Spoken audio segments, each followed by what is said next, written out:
Siamo in acqua con la prima serie, 200 run esordienti a 38,58 per diamante basso ai 50 metri su Vittoria Angiolina Soprano in 42,81. È ancora diamante basso ormai in solitaria già ai 100 metri, 1,23,32, 44,74 i suoi secondi 50 metri. Vittoria Angiolina Soprano 1,31,13, Chiara Lucchese 1,31,31, Soprano 48,32, Lucchese 47,47.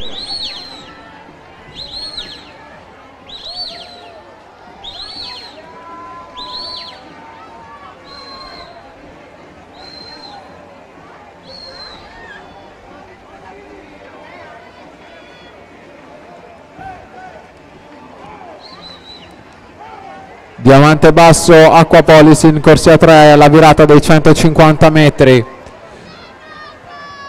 46,40 per lei, nettamente in testa. Andiamo a vedere qual è il suo vantaggio. Passa da 7 secondi 99 addirittura 9 secondi e 65 su Chiara Lucchese, in questo momento seconda posizione, 48,06. Ginevra Cimarosti è terza, 48,02, ricordiamo il tempo di riferimento è quello di Elisa Sfera, 3,05,03, ma un occhio anche al cronometro con diamante basso, record della manifestazione 2,49,46. Diamante basso ormai in solitaria in questi 200 run a prima serie.